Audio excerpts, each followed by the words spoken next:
Et on va justement en parler, comme tous les jours, avec notre prochain intervenant, Benoît Rousseau, fondateur du blog Andlil. Bonjour Benoît. Alors Benoît, on voit ce matin, donc on a une tentative de rebond après la forte chute tout de même hier des indices. Quel est votre sentiment ce matin Benoît sur ces indices européens?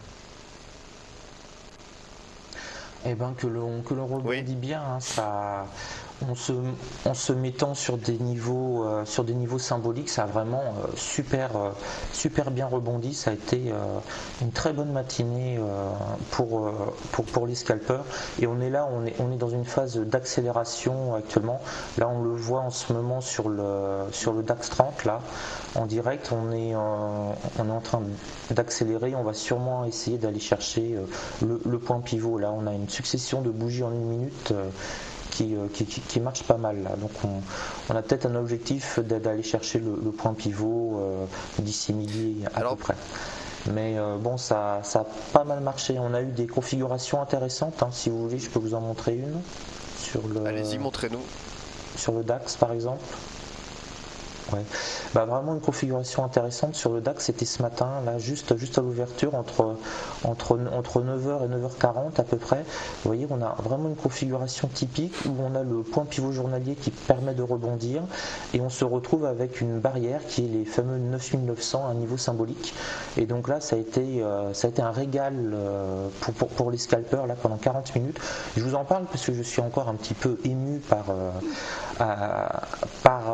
ce moment. On a aussi du plaisir à trader, et là ça a été vraiment une période entre guillemets pour un scalper, un trading de range. On rebondit systématiquement sur les points pivots. C'est vrai que le point pivot a été parfaitement respecté là. C'est assez incroyable. Systématiquement. Ici à la perfection. Et on a eu comme ça 3-4 petites vagues.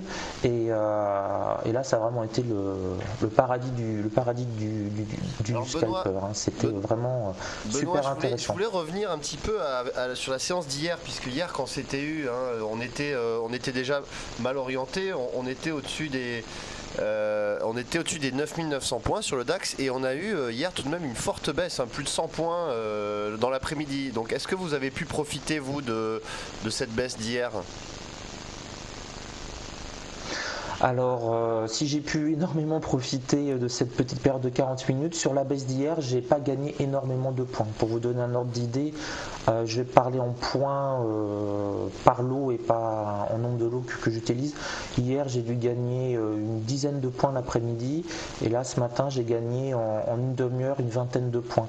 Alors, pourquoi j'ai pas gagné alors qu'on a eu vraiment des grosses amplitudes? C'est-à-dire qu'on chutait tellement rapidement que j'avais réussi à prendre des gains, mes gains minimaux le matin, donc j'ai pas voulu prendre de risques et j'ai essayé d'observer les marchés.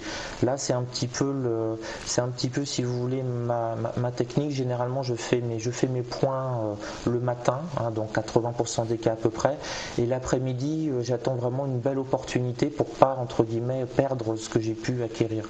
Mon objectif, c'est d'essayer d'avoir des gains le plus réguliers possible, finir toujours dans le vert le plus possible, et attendre et quand j'ai réussi mes gains minimaux, on va dire, de la journée, je mets plus en position, on va dire, des traders attentistes. Et hier, même si j'ai fini vert, c'est très décevant entre guillemets les résultats par rapport au potentiel qu'il y avait, puisque là je vous mets le graphique sur hier. On a été taper les 9700, 9800, 9780 à peu près. À ce niveau-là, j'ai très très longtemps hésité. Et après, on est reparti. Et très honnêtement, on est reparti. Après, il était 19h30 et j'avais un petit peu fini ma journée.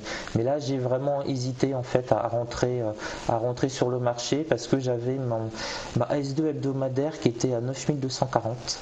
à 9740, 9750. Donc j'étais prêt à acheter à 9750, mais à ce moment-là, vers 9780, ça me paraissait encore un petit peu trop cher par rapport à l'effondrement qu'on avait sur le Dow Jones, qui a en fait parfaitement rebondi, ce qui explique que nous on rebondit en fait. C'est exactement ça, puisque hier on a commencé à rebondir après la clôture des européennes, sur les coups de 19h, 20h, 21h, et c'est à ce moment-là justement 20h30. À 20h très précisément, on a une accélération sur tous les indices américains. Là, je vous le mets en 48 heures. Donc là, on voit à partir de ce moment-là, on a une accélération qui commence vers 18h30 et une confirmation à 19h. Là, on a récupéré quasiment tout le retard, voire même sur le Nasdaq 100, on a fini dans le vert. Donc ça nous montre quand même que, donc là pour le Nasdaq 100, on voit vraiment l'accélération qu'il y a eu. On finit même dans le vert sur le Nasdaq 100. Donc ça nous montre une chose, c'est que les bulles sont pas du tout morts à Wall Street, loin de là, et que on a eu un repli. Bon, c'était un peu ce que je vous disais aussi hier, que l'on se replie de 2-3%, c'est vraiment pas un scandale quand depuis quasiment 2 mois, depuis le 16 octobre, on a pris, par exemple on parlait du DAX 30, on a pris quasiment 20% en ligne droite. Donc on peut souffler, on peut quand même perdre 2-3%, mais ça n'empêche pas que, à mon avis, la tendance est toujours assez forte pour cette pour cette fin de mois. Et à 9h, je vous avais à 9h, je vous avais signalé qu'il y avait peut-être un beau petit coup à jouer sur le CAC 40. Justement, j'allais vous parler du CAC 40. Et vous avez pu prendre position. Et on est alors là, pile. En fait, je vous avais dit que vers les 4250-60 sur la S2 hebdomadaire, ça pouvait être intéressant, qu'on pouvait avoir un rebond. Et donc effectivement, alors je l'ai pas pris sur les 65, j'ai attendu de voir si on rebondissait, et je suis rentré ici à 70 et j'ai revendu à 78, 79. J'ai fait 9 points là, en fait. J'ai pu prendre celle-ci. Mais là, si vous voulez, j'ai attendu vraiment qu'on ait la deuxième bougie verte, voir une confirmation du rebond, parce que là, c'était un peu cette bougie-là qui m'a inquiété. La bougie de 10h11 a été un petit peu trop violente, donc je me suis dit qu'on pouvait, j'avais un objectif le plus bas possible sur la S1 journalière à 4245, 4250, mais comme j'ai vu qu'on amorçait le rebond là sur la S2 hebdomadaire, qui est quand même une zone assez forte, donc ça c'était le support 2 hebdomadaire, la ligne en pointillé qu'on voit, où il y a eu le rebond. Oui, voilà. Là, c'est le S2 hebdomadaire. Donc les supports hebdomadaires sont beaucoup plus forts.